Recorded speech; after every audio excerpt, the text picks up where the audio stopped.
Hello and welcome back to the Manufacturing Culture Podcast.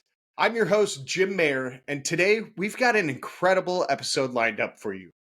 But before we dive in, don't forget to check us out at themfgconnector.com for more episodes, exclusive content, and behind the scenes insights. You can also follow us on LinkedIn, Facebook, and Instagram to stay connected. And if you're someone who loves discovering real world solutions in the manufacturing space, make sure to check out our YouTube show, The Manufacturing Connector. It's where the coolest tech and tools are showcased. All right, let's jump into today's episode.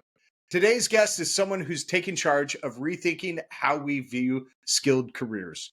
Mark Hedstrom, the executive director of the Skilled Careers Coalition, is on a mission to reshape the future of the skilled trades by building a talent pipeline that rivals anything we've seen before. From schools to businesses to government, Mark is connecting the dots, breaking down outdated perceptions and creating pathways for the next generation of skilled talent. But what's most fascinating about Mark isn't just his current work. His journey is packed with diverse experiences, whether leading global men's health initiatives at Movember, raising millions for life-saving causes, or driving strategy at iconic brands like Oakley. His story is one of passion, perseverance, and a relentless commitment to creating positive change.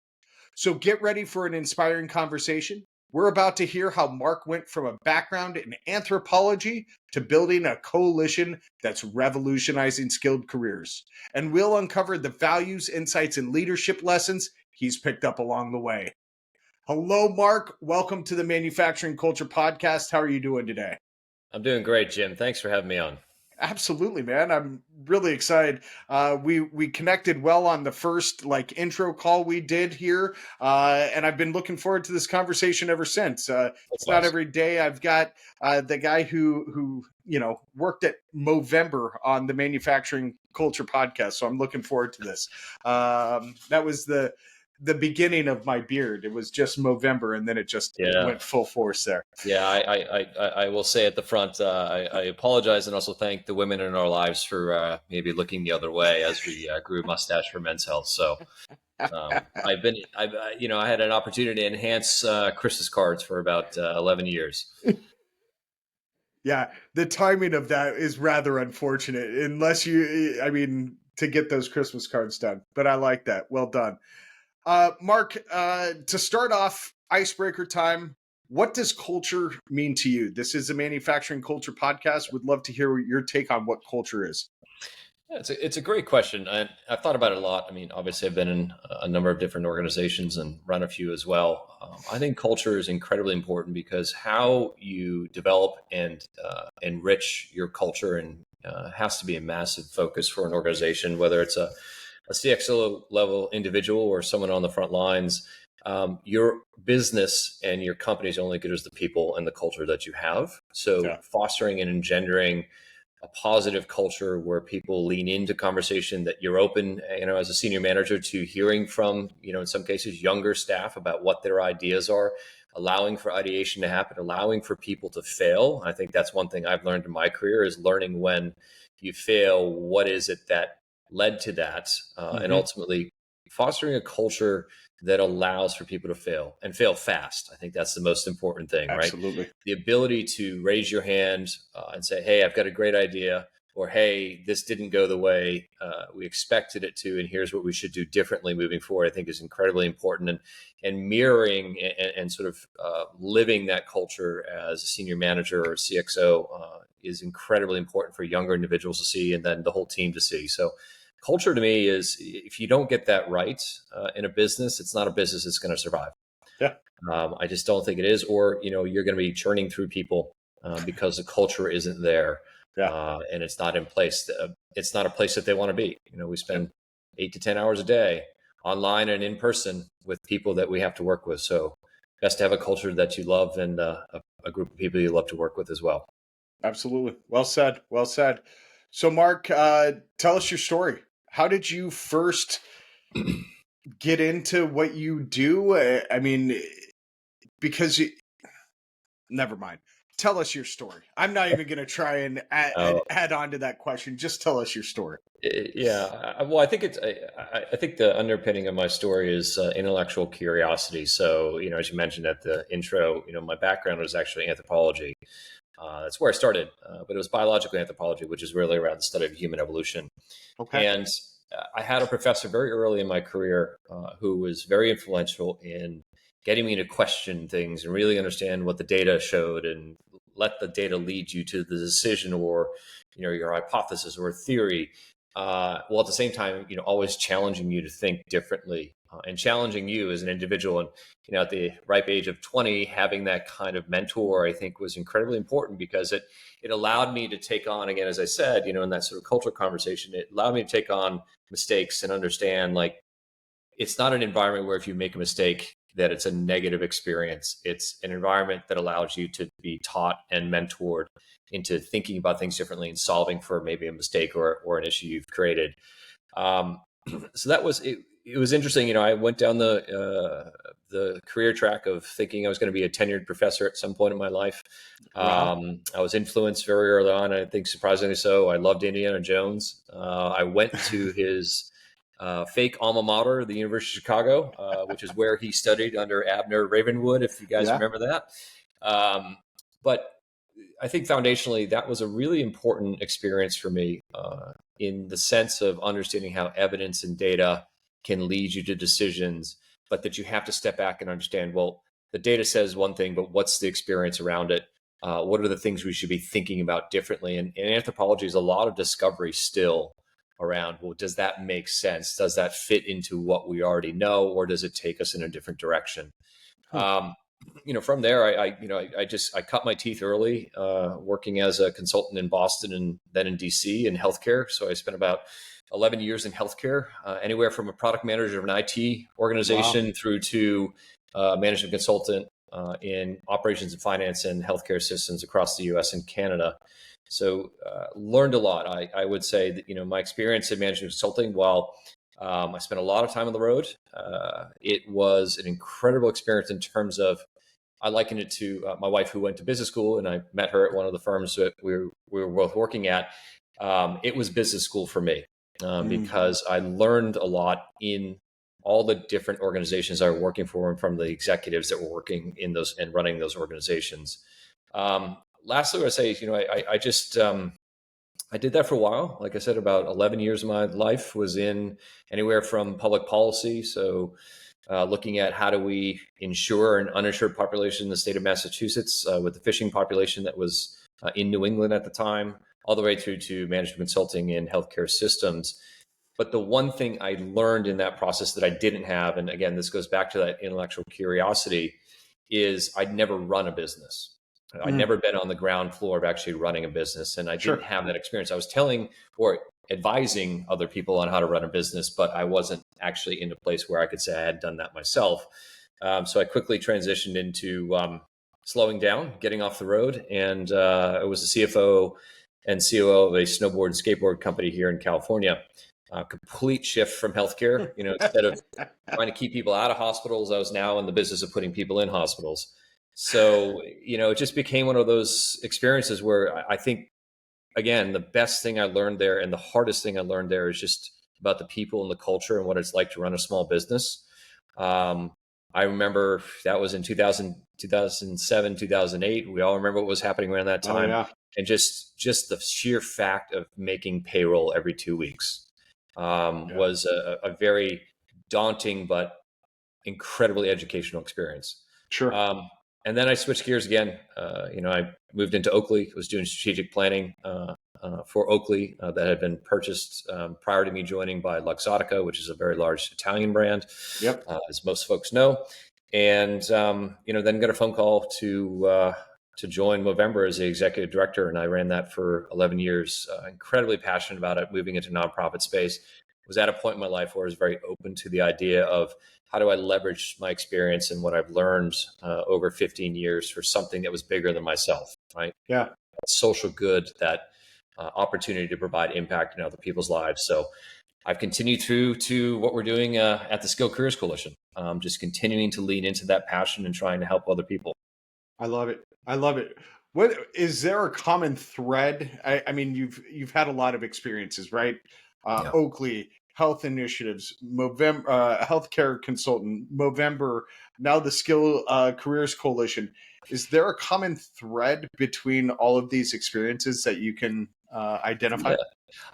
I think the personal is my intellectual curiosity. I think the Okay. professional, what I learned early on, particularly in management consulting, oftentimes what you'd hear, regardless of the industry or sector you're working in, was, well, we're different than the other guys or the other girls. And the reality was, from a process perspective, from best practice perspective, regardless of the industry or widget or sector you were in, um, a lot of that business process was the same. Yeah. So what I learned in that, operations and finance is pretty much, how you do everything once you've made the decision of what it is you're going to do. And I learned pretty quickly moving from management consulting again, helping and advising others on their business and what they were doing and how to improve their performance, to moving into a company and applying those same principles in a very small business, right? Because I had the backbone around operations and finance to really go, okay, a company works in a certain way and it's producing something, whether it's a healthy patient, Hmm. or it's producing a snowboard, right? So how do those processes work? And sure, there's absolute differences between running a Sure. health system and producing a snowboard, but the underlying business process is the same. So I think what I've been looking for alongside that intellectual curiosity is always continuing to challenge myself and lean into things like, I don't know how to do this. I should go find out how to do this, with the knowledge that I've gained over, well, if you just apply the same principles to the business that you're in, including being in nonprofit, Hmm. those same principles can apply, right? You just have to understand the landscape and the product you're putting on the market. Awesome. So, for those of the people listening who aren't familiar with it, tell us a little bit about the Skilled Careers Coalition. So the Skilled Careers Coalition was funded by a number of philanthropists. So I work for an organization that advises philanthropists around what it is they're looking to do in the world in terms of impact investing, right? This is not, hey, how do we look at opportunities to just impact in the next, private equity piece or real estate deal or venture capital, but really from their philanthropic giving, their desire to have impact in the world on things that are bigger than them or things that are very much of interest to them.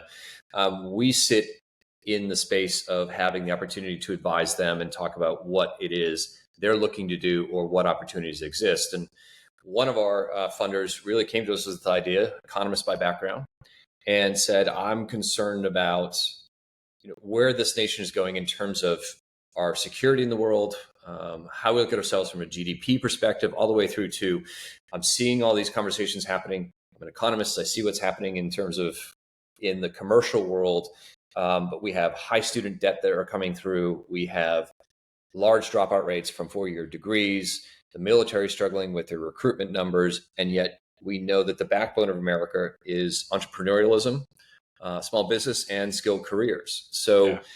we spent some time very early on, back to my point earlier, like research. Where are the problems? Where are the opportunities? And where are the solutions available to say, where's the disconnect in terms of what's happening?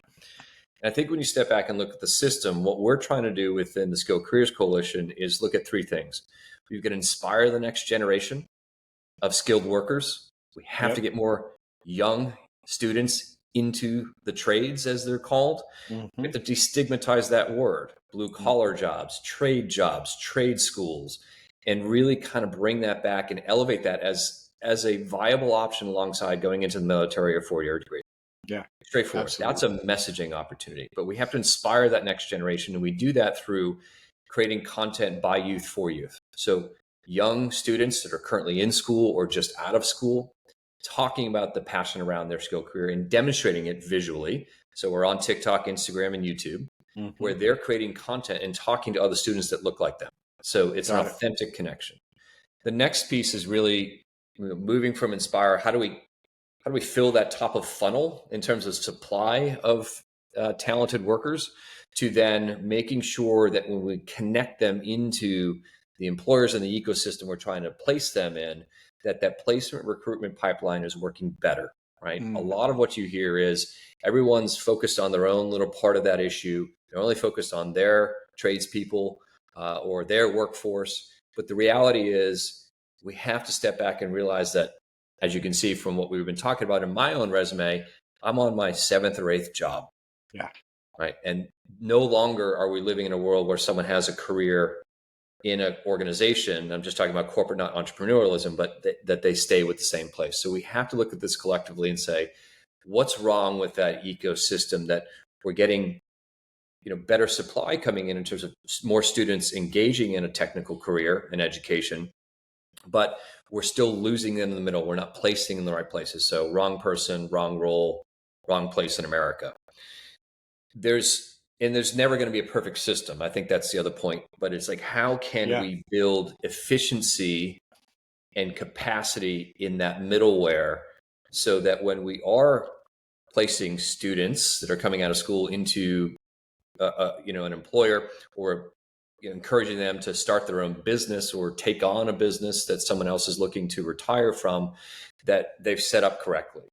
So that ecosystem is the most important component of this. And I think that's the coalition. When we talk about Skilled Careers Coalition, like that emphasis on that word is incredibly important. So you're connecting a lot of dots, a lot of moving parts. There's bound to have been some super rewarding parts of connecting and creating those partnerships between educators and business and government and students alike. What has been some of the biggest rewards, and what are some of the biggest challenges that you've encountered? Yeah, I think we're early days. I mean, there's challenge with this, and I think what I would say to anyone who's looking at this issue, it is a massive issue. It is a generational issue.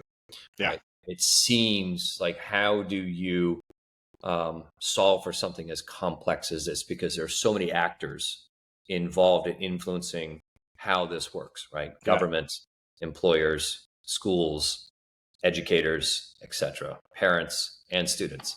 Yeah. And so it seems daunting up front, but I know in my experience and just watching the conversation about men's mental health in America, we still have a lot of work to do there, very clearly. But at least the conversation has moved from no one talking about it to a lot of people talking about it. Yep. And I think that's the encouragement. It's you've got to have the long view and say, this is going to take a generation or two to get to a place we all wanted to get to. So we have to be patient, and we have to be measured in how we approach the work, but be patient that it is coming. And the same here. I think when I look at the challenges I just mentioned, particularly, we don't have, when we lens out and look at it, you can go to skilledcareers.org, our website, and we sort of present our approach to what we're looking at here. If you look at individuals between the ages of 10 and 24, right? Those that are coming into potential opportunities for CTE programming, career technical education programming, or those that are maybe thinking about rejobbing because they've dropped out of college or they're coming out of the military, there's about 70 million people in America we could be talking to. Right now, there's about 10 to 11 million CTE students in America. That's only about 16% of that population. Wow. Our argument is, well, okay, if we do a better job up front with things like Skills Jam, and some of our other partners are having these conversations and bring together and align our messaging around how awesome a skilled career can be for you as an individual, economically, quality of life, work-life balance, all those things, then we can actually increase that 16% to, let's just say, 25%, right? 9 points. And that 9 points equals about 6 to 7 million workers. And you're also taking, in some cases, students who are pushed down 2 tracks.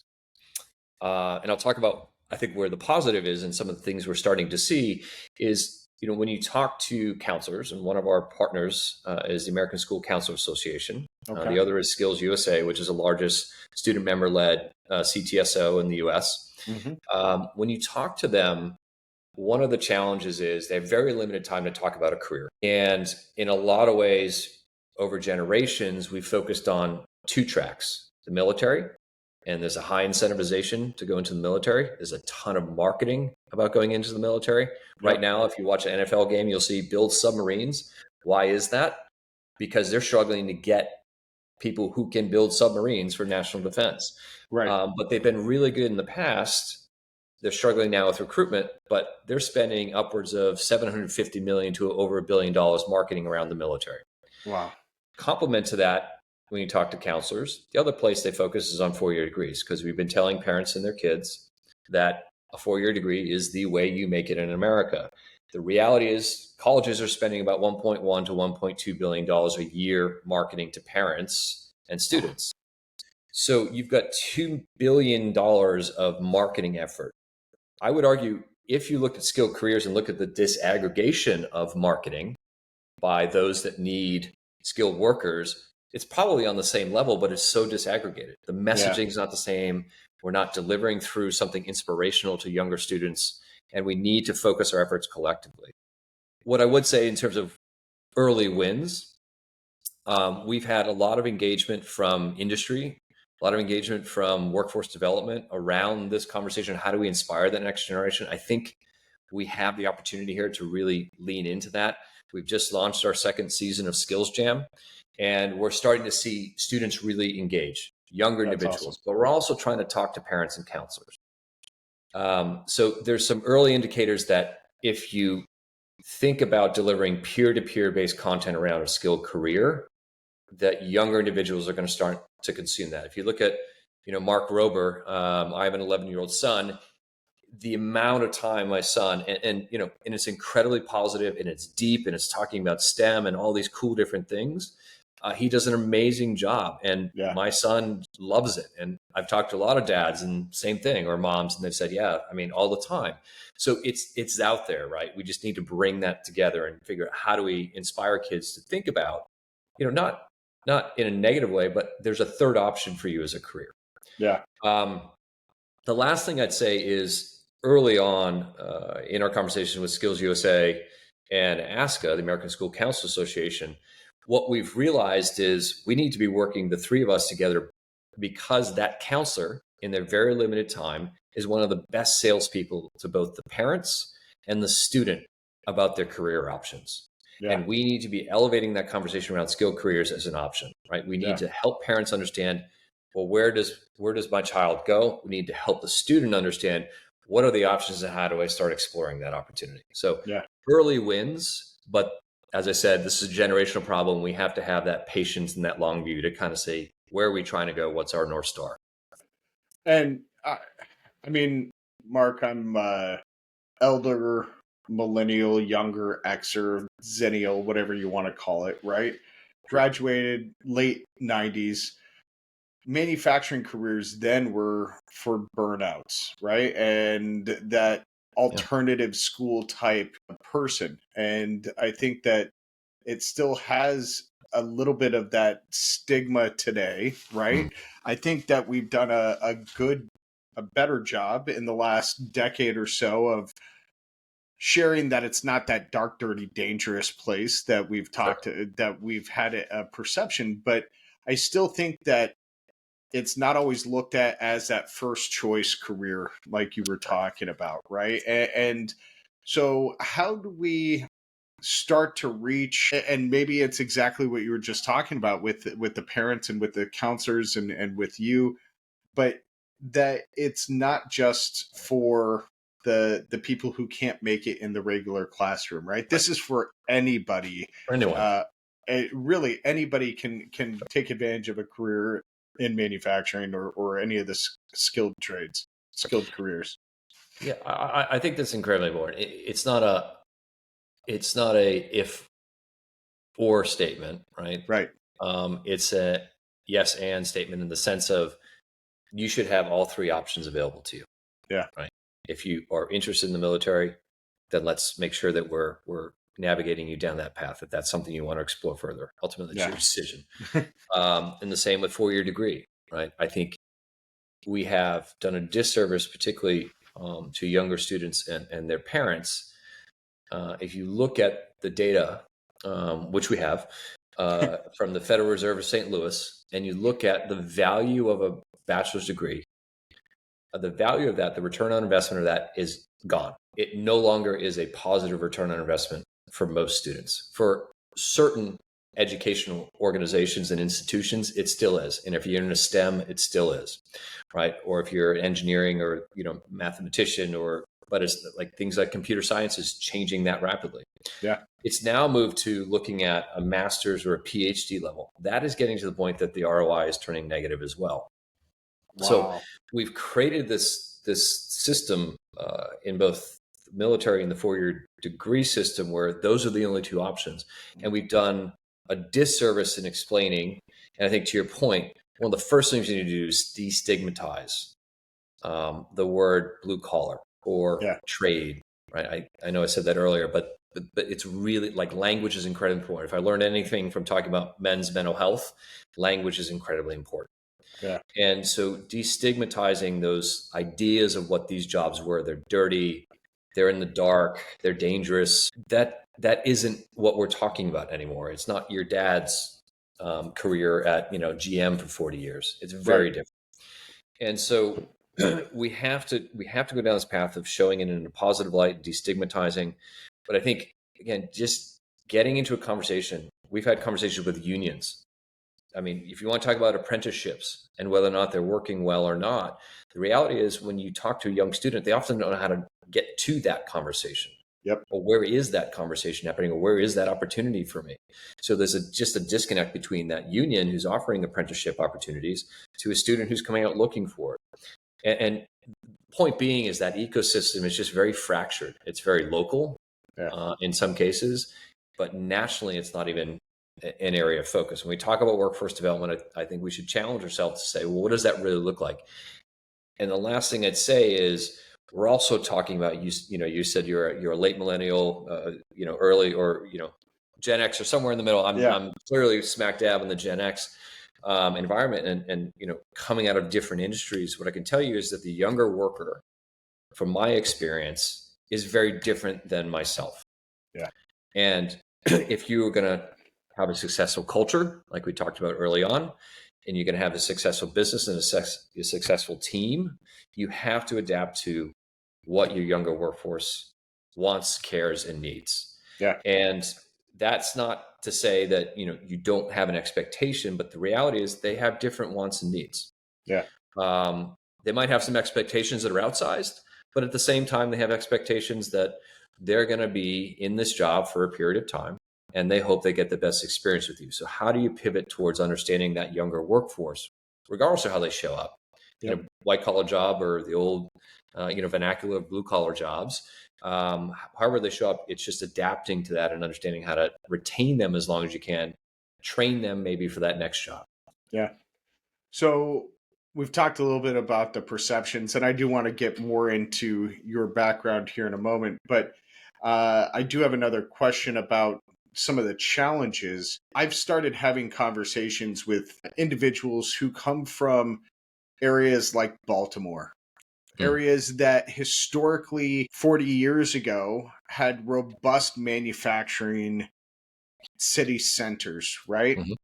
Baltimore Steel, when Baltimore Steel left, it decimated that entire community.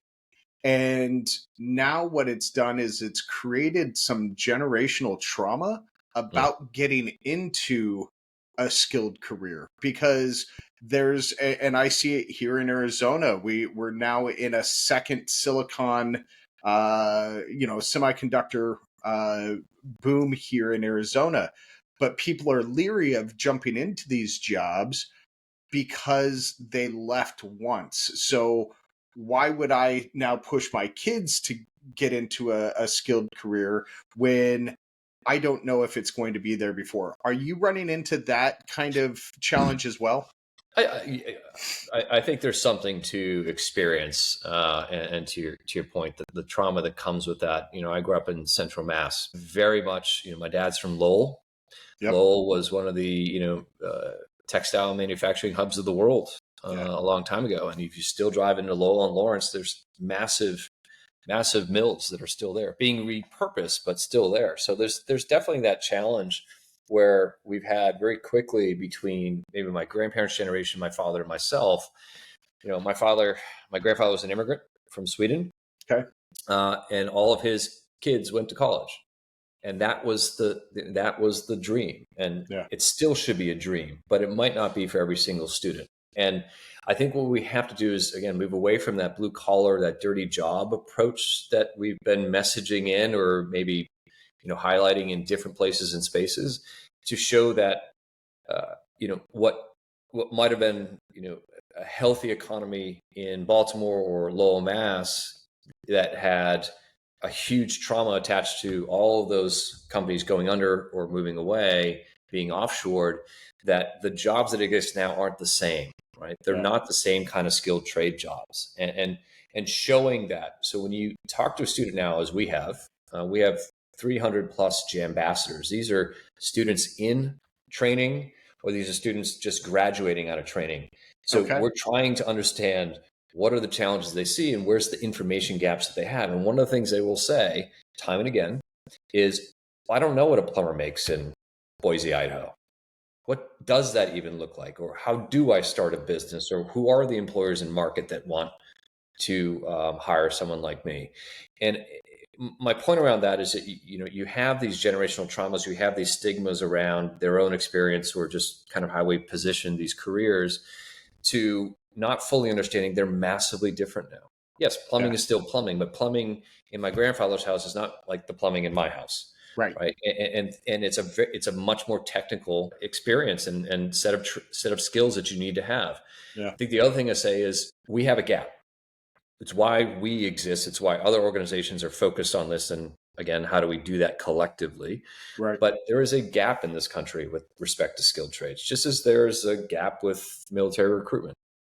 The reality is, if you're a plumber right now, or you're a carpenter, or you do cabinet work, or you're building homes, or you're trying to maintain homes, like, if you're an entrepreneur and you've got a couple trucks, you're doing pretty well, because there's just less of you to fix Yeah. the problems. Like, I've talked to people in my own neighborhood. I've talked to younger guys who've started their own masonry companies, and the same thing is happening. It's like they're incredibly busy Yeah. because there's just less. So we've got this gap issue on the other end of this. We've got this demand problem, and to your point, I think it's helping parents in particular, and counselors and teachers or employers to understand that the jobs have changed, Got it. and you can still have a good lifestyle. You can still, have a business on your own or get paid well at an organization in a skilled career. And Yeah. oh, by the way, with less debt, Yeah. Absolutely. right? And that is starting to look more and more attractive to the younger generation as they see myself, that Gen X, that older millennial, saddled with hundreds of thousands of Yeah. dollars in student loan debt. Absolutely. Where do you see the coalition growing to in the next 5 to 10 years? Our hope is on the Inspire side, is that we can solve for some of that supply issue that I talked about. So going from 10 to 11 million students in CTE programming in the next 5 to 10 years, we'd like to close that gap. We think Okay. there's about 6 to 7 million talented workers that we need to be encouraging. So that number goes from 10 to 16 million. Wow. That's point number one. In the next 5 to 10 years, we want to be able to say that we've helped move that forward with our partners, and part of the work we're doing with Skills Jam. If we don't do that, then that gap will continue to grow, because people will continue to retire. Right? Everyone has been talking about the silver tsunami. We know Yep. that's happening. We have a massive generation that is getting to or at retirement. And I think the other thing I would say, so that's in the Inspire piece. Are we filling that supply need on the one end? But that middleware, that ecosystem in the middle, is incredibly important, Yeah. because if we're not placing right student, right person, right role, right, right part of the geography, Yep. then they're going to really be challenged, because then we'll get it's very traditional marketing funnel. If you start having people bleed out the middle, and decide they want to go somewhere else to do something else, same thing is happening in 4-year degrees, 40% dropout rate Right. currently. Those people are ending up in service jobs, and Yep. we've done a disservice to that student, because they ended up in a job that they didn't want. Yep. whatever that might be. With all of the different stakeholders, I mean, you guys have Harbor Freight on board. You have organizations like Skills USA. You have the School Counselors Association. How do you find the common ground amongst such diverse groups to make sure everybody's rowing in the same direction? Yeah, it's a great question. I mean, I've learned a lot over the years around trying to solve for prostate cancer and mental health for men and boys. There's a lot of organizations doing great work. That's the first thing I'll say.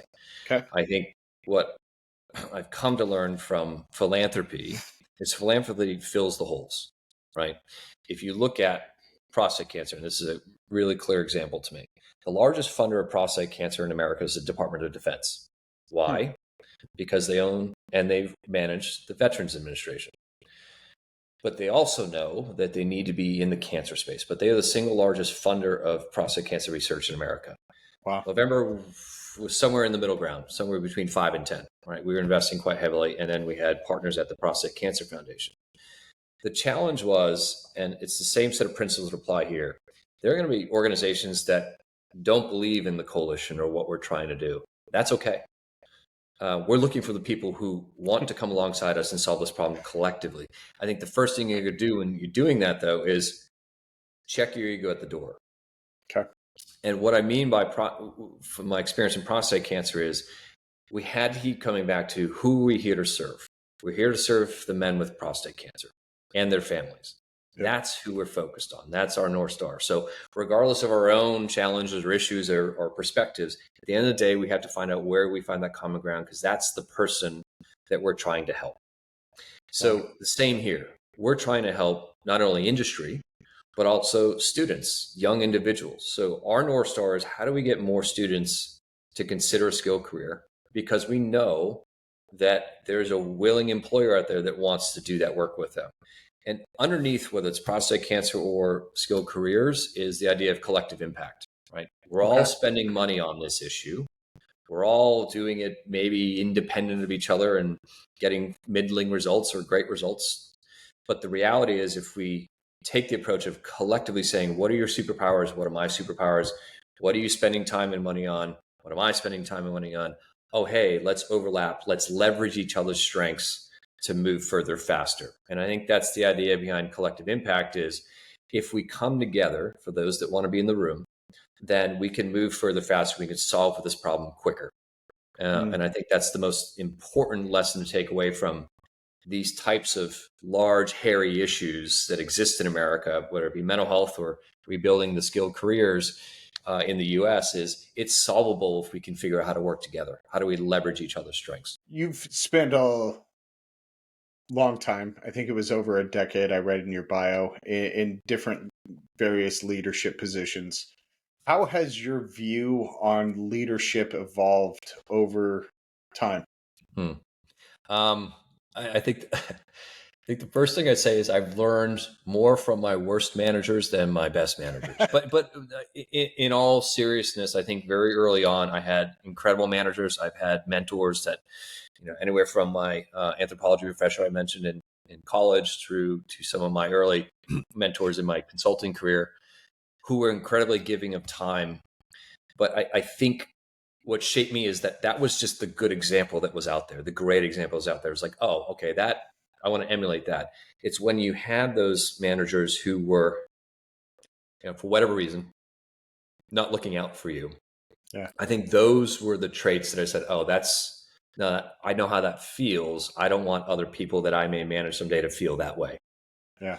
And I think that's what I've learned in my travels is I've had great mentors and managers, but those that have taught me what not to do are the ones that I would probably throw in the dustbin of history. Yeah. But in part of that was those that were really good at managing were the ones that taught me it's okay to fail. Those that took that failure and made it my problem or pointed the finger at someone else or myself and didn't say, hey, how could I have helped you? Or what is it that we're going to do to fix the problem? Those are the people that I steer clear from.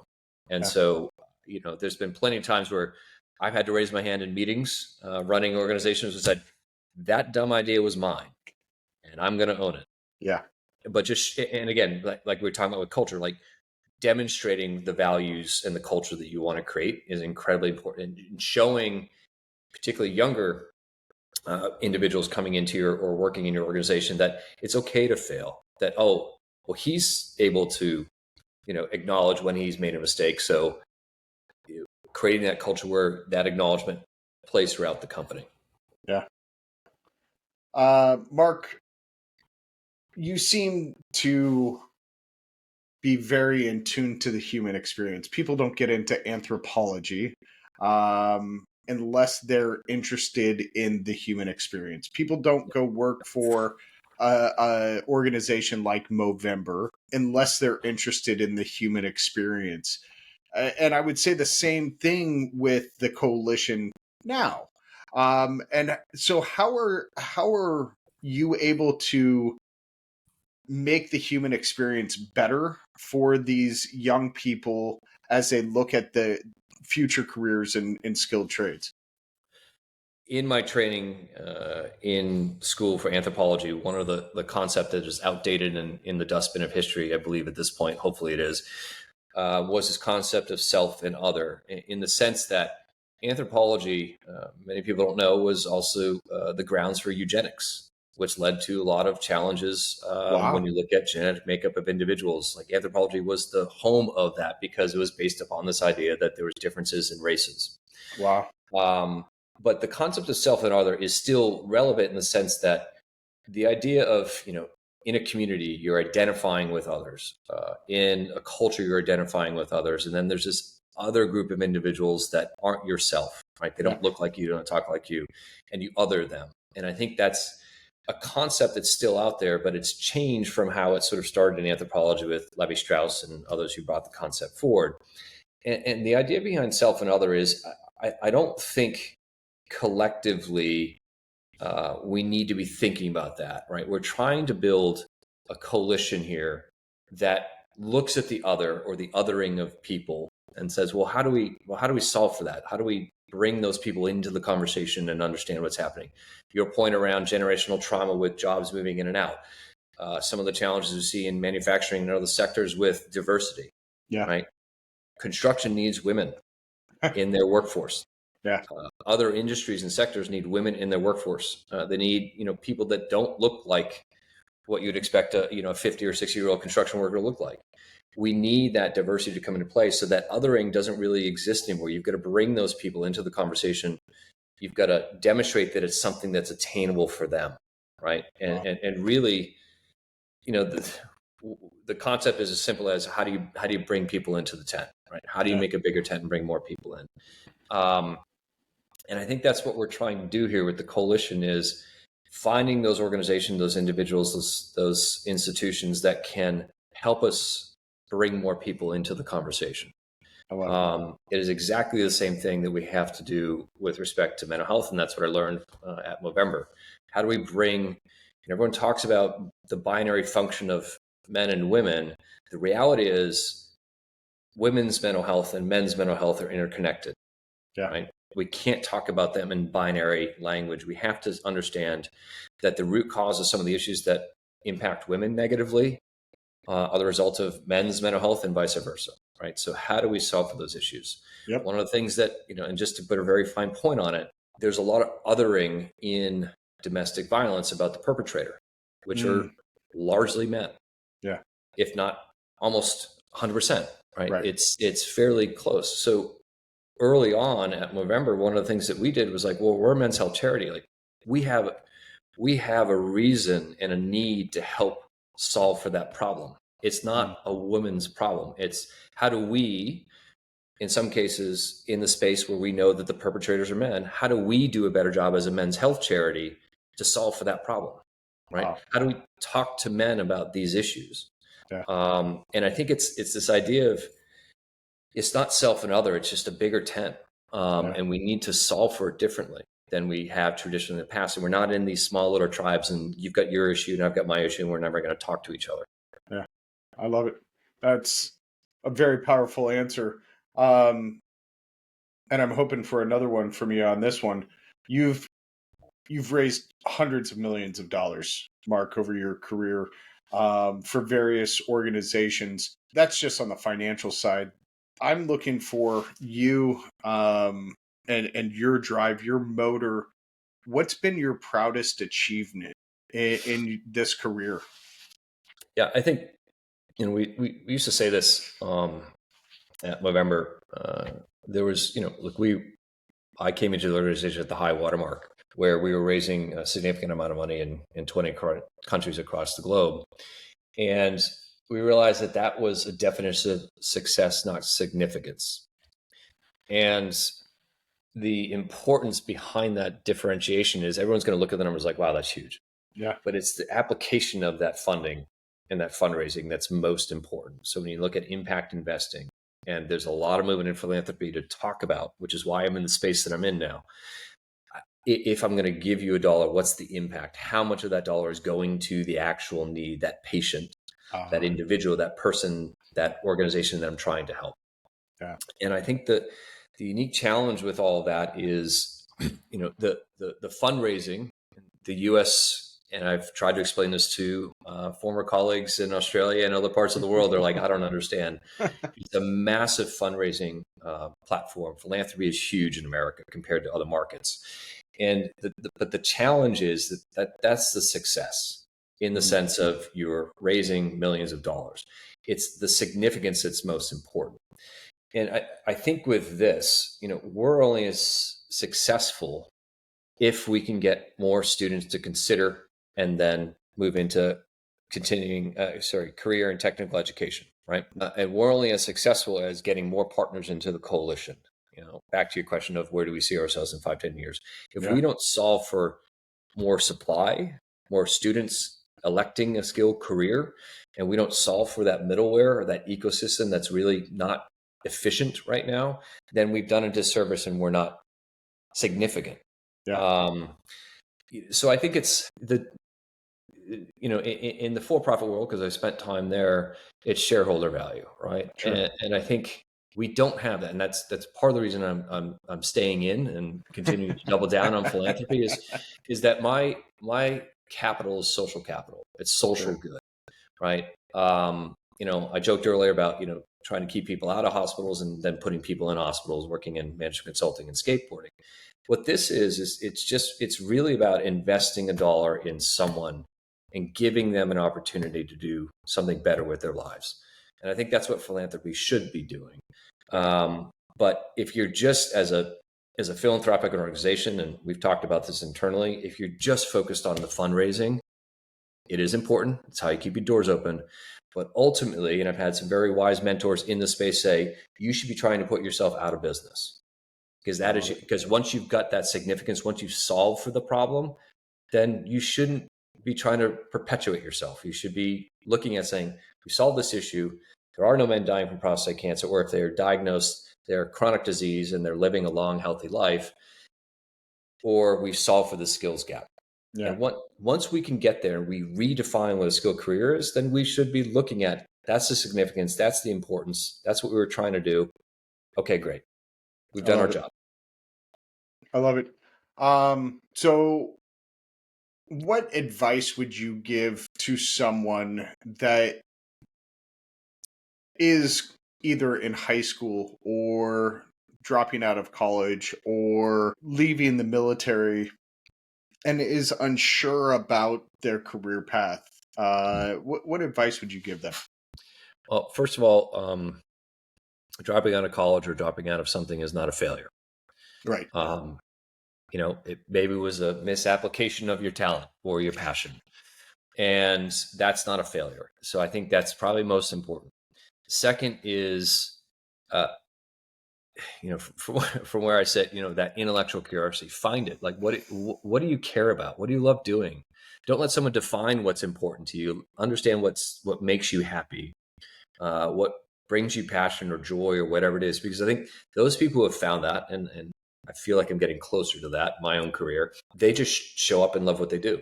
Yeah. And I've talked to people who are in that space, and it's incredibly inspiring to hear someone just go, love what I do. I've loved it for 30 years, or I've loved it for the last 5 years. So, my advice is to younger individuals that are either, looking for the next job or figuring out where they're going to go, coming out of the military or coming up through middle school and saying, what do I want to do with my life? Is first, don't be afraid to fail. It's not failure. It's learning. And, follow your passion. Yeah. I didn't know when I came out of school, I thought I was going to be Indiana Jones. I was like, I'm going to go out and, find all these cool idols and do anthropology and all that kind of fun stuff. I am so far afield of that now. I'm really good at coffee table discussions about, apes and morphology and human evolution, but I don't do that. And because in some ways it was a conversation between my father and I about what he thought success was, not what I wanted to do with my life. And what that's led me to is, he and I have had this conversation over our lives. He's realized that he set me up well, but maybe the path that he wanted me to go down was not the path I needed to go down or wanted to go down. So Sure. find that passion, find that pathway, and then really lean into it. Understand what it is, right? If you're early in your career or you're trying to reach up, like, why do I want to go do this? Why does this make me want to get up every single morning? And go explore what that looks like. So, to give you one example from the work we're doing in Skills Jam, we've been following construction students. We had a team of 4 women and a team of 4 men that compete in the Skills USA National Leadership and Skills Conference championships, right? These are kids at the top of their game, students at the top of their game, that are competing on a national level. Most of them would have considered just going into a construction trade where they grew up, North Carolina, and then down in San Diego County. What we did with that, though, because one of our partners is Warner Brothers Discovery, is that we actually took them to the lot in Los Angeles and said, did you have any idea potentially that you could work on the Warner Brothers lot building sets for Harry Potter, or understanding how to maintain some of the infrastructure at Warner Brothers? That's awesome. We also took them down to SoFi Stadium, which is just south of us in Los Angeles, and show them what it takes. I mean, they are painting that place 365 days a year just to maintain it. But showing these construction students that there were other industries, sectors, options for them to consider, and really widening that lens for them. I think that's incredibly important, is that you're not sort of pigeonholed into just doing that one thing with that skill career. One, no one can take that career, that talent away from you once you have it. Sure. And you can apply that talent in varying different ways and in different sectors and spaces. Yep. Absolutely. Phenomenal. Mark, or first of all, before I ask you my famous last question, Sure. How do people get a hold of you, and how do people get involved? So a couple places you can do that. So if you want to understand what we're doing in the Inspire space with Skills Jam, you can go to YouTube, Instagram, or TikTok. It's The Skills Jam on TikTok, and then it's at Skills Jam on YouTube and Instagram. Just look at the content that we're putting out there. We're just launching what we've done in the last couple months in terms of capturing content and following some of these students and having them tell their stories about why they're passionate about their skill career. If you want to understand what the coalition is doing, right, behind that Inspire piece of work with the connect and conversion of workforce, if you just go over to skillcareers.org, I'm on there. You can just reach out to me and say hello. I'm on LinkedIn too, if you find me. But absolutely reach out, because I think our approach here is that we want to bring as many people into that tent as possible. So how do we do that? And we want to have conversations across the board to say, hey, what's possible? What aren't we thinking about? What are your superpowers that we can apply to this and leverage together? I love it. I love it. Mark, what haven't I asked you that you'd like to share with the audience? Well, I think, as someone who went into, that career track around the 4-year degree, the one thing that I've learned in our navigation through the last couple of years and moving into standing up the Skill Careers Coalition is optionality for my own son. Preparing your students, your children, for those options and just broadening or widening that lens for them. So it does include a skill career and challenging your own assumptions, because I've had to challenge mine. I've had to challenge my partners about a skilled career. challenged our thinking on what's important and what success looks like Yep. versus significance. But I think that's probably the one thing I leave with as an individual, as a parent, just looking at your own stigmas, perceptions about a skilled career or a skilled trade, and challenging your own thinking about why you think that way, and that there are a lot of amazing opportunities and talented workforce out there that we could be leveraging, and letting your student, your child, explore those options for themselves Mm. and not hem them into what you think is important. Yeah, absolutely. Mark, thank you so much for sharing your story and insights with us today. I'm truly grateful for your time and your dedication to this Oh, cause. well, thank you, and your dedication to this as well, Jim. I'm really Thank you. excited by what you guys are doing, and yeah, and thank you for the opportunity to come on and have this conversation. I really, really enjoyed it. Yeah, it was great and some absolute mic drop moments. So stay tuned for a lot of clips on this one because it was full of them. Folks, that's a wrap on today's conversation. From talking about culture and the importance of culture in every organization and creating that empowerment to be able to fail, uh, to Mark's passion for closing the skilled labor gap. uh, Mark has reminded us that there's a power in connection, a power in leadership, and that every career path has value. His work with this Skilled Careers Coalition is game changing. Game changing, not just for manufacturing or construction, but for skilled careers and craft people as a whole. And I hope everybody here has taken away a little bit of inspiration on how we can all take a little piece of the pie to help build a better future for that next generation.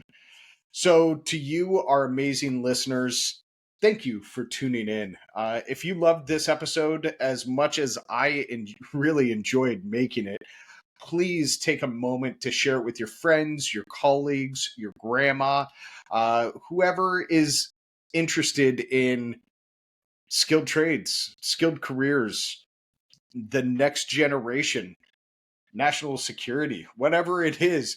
This touches a lot of different avenues. Let's keep spreading these stories just like Mark's. And don't forget to rate and review the show. It helps more people discover the show and join this growing community. As always, you can stay connected with us by heading over to themfgconnector.com. There you'll find links to all, I think it's the last 6 episodes. You'll see some behind the scenes content, blogs, etc. Also, follow us on LinkedIn, Facebook, Instagram, and TikTok. If you're looking for cutting edge solutions in manufacturing, do not miss our other show, The Manufacturing Connector. It's packed with those innovations that are really working to shape the industry by solving the problems that every single one of you face every day. So again, thanks for listening, and remember, the future of manufacturing is built on stories we tell and the connections we make. I'm Jim Mayer, and I'll see you next time on the Manufacturing Culture Podcast. Stay inspired, stay curious, and keep building the future.